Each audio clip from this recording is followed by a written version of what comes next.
waxaa farxad ii ah maanta oo ay taariikhdu tahay 12 bishii May 2022 5 sano mise 6 sano ku dhawaad kadib in aan dalkaygii la igu soo dhaweeyo oo ra'iisul wasaarihi xukuumadda mudane Xuseen Roble golihiisa wasiirada golihii labada gole baarlamaanka iyo guud ahaan hay'adihii dawladda ay si fiican ugu soo dhaweeyeen mudane ra'iisul wasaare waan kaaga mahad celinayaa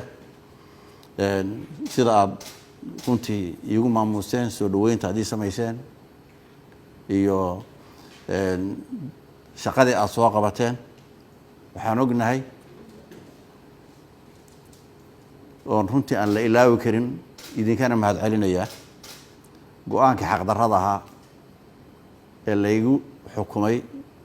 ee layga saaray wadanka ee argagixisada laygu xukumay inaad ka daba tagtaan oo meesha ka saartaan aad iyo aad baan ugu faraxsanahay waa idinka mahad celinayaa sidoo kale waxaan jeclahay iyagana inaan u mahad celiyo baarlamaankii labadii gole shacbiga Soomaaliyeed oo ayaguna si buuxda u qaadacay go'aanka xaq darrada iyo karaama darrada ee ka soo baxay xukuumadda xilligaa jirtay ee go'aamiseen aan anigu argagixisahay ururkayguna argagixisayahay waa idin mahad celinayaa dhamaantiin mudane ra'iisul wasaare inaad igu soo dhaweysaan oo maanta aad ugu qaabishaan meeshii uu ka dhacay jawrkii daaru nadwa meeshii macna waxa la yiraahdaa waan filayaa meeshii nabiga loogu tashaday yani meel kasto xaq darro lagu fuliyahay way haboon tahay in xaq lagu daahiriyo meeshii shalay laygu xukumay inaan argagixisahay go'aankii foosh xuma iyo xaq darradii laygaga sameeyay aniga qadiyada Soomaaliyeedba inaad maanta ugu soo dhaweysaan aad iyo aad baad ugu mahadsantihiin aad baan ugu faraxsanahay shacbiga Soomaaliyeed guud ahaan iyo qadiyadan anigu iyo idinkuba aynu wada lahayn u dagaalameynayna runtii waxay ahayd arin oo ah farxad iyo guul iyo sharaf oo ka wada hambalyeysay ahayd waxaan jeclahay inaan marka dhowr kelimo oo yar yar inaad intaarto hadii Ilaahay yiraahdo koow wixii dhacay iyo cidii geysatay shacbiga Soomaaliyeed wuxuu xusuusan yahay guud ahaan taariikhdan qoraysa qof walba iyo dhibaatada uu geystay ummadan iyo tii qadiyada wada gaadhayba dadkii taa inoo geystay waxay la tahay inay tahay arrin waajiba dhamaanteen inaan dib loo wada xisaabtano shacbiga Soomaaliyeed dib loo xisaabtano nasiib darro iyadoo aan ognahay dhowrkii sano ugu dambeysay inaynu ku sugnayn xaalad jahwareer ah mugdi siyaasadeed oo bantilaan dawladeed iyo qiyaas aan la garan karin meesha aan ku dambeyn doono cidii dhibaatada ay noo geysatay mar kale inay leedahay han ah haddaad dhiman weydeen mar kale na soo doorta na soo celiya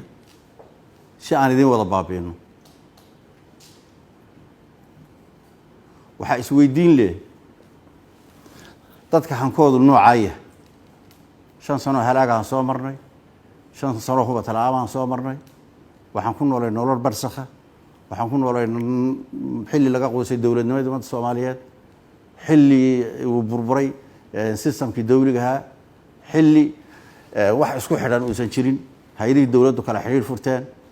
dawlad goboleedyada dagaal la wada geliyay waxaan burbur qaran baa inagu dhacay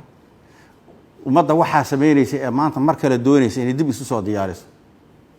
waxa fiican lahayd inay intay hortimaado ummadda hor yimaadaan ay fasiraan wixii dhacay muxuu ahaa maxay idinku kalifay miyay xanuunsanaayeen oo caafimaad baa u kordhay macruur bay ahaayeen oo ma ayni baa u kordhay waa inay ka cudur daartaan wixii dhacay waa inay horta ummadda ay uga cudur daartaan ama ay qaataan mas'uuliyadeedii halkii loo baahnaa inay ummadda Soomaaliyeed dhibaatadii gaadhay uga tacsiyayaan raaligelin weydiistaan maanta mar kaleeta inay yidhaahdaan dib ha naloo soo doorto runtii waa arrin aad iyo aad nasiib darro ah. waxaanse rajaynaynaa maalinta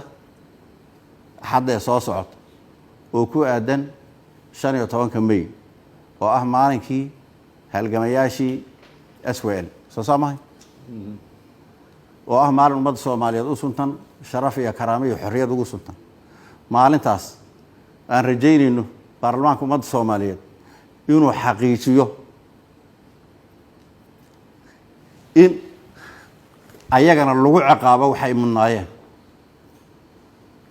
ummadda Soomaaliyeedna ay u dooraan dadkii samata bixin lahaa inaguma leh xaq inaguma leh inay maanta xil ina weydiistaan wax xaq loogu leeyahay ayaga in dhibaatadii ay geysteen lagu la xisaabtamo dabcan waana lagu la xisaabtamaya. waxaan jecelahay inaan hadalladeeda inta badan dib u dhigto haddii Ilaahay yiraahdo oon mar si fiican oo kulanku aynu mar kale isugu soo noqono ra'iisul wasaare yaa rajaynaya mar kale waa idin mahad celinaya dhammaan idinka iyo shacbiga Soomaaliyeed iyo baarlamaanka iyo labadii soo gala waa idin mahad celinaya aad iyo aad baad u mahadsantihiin.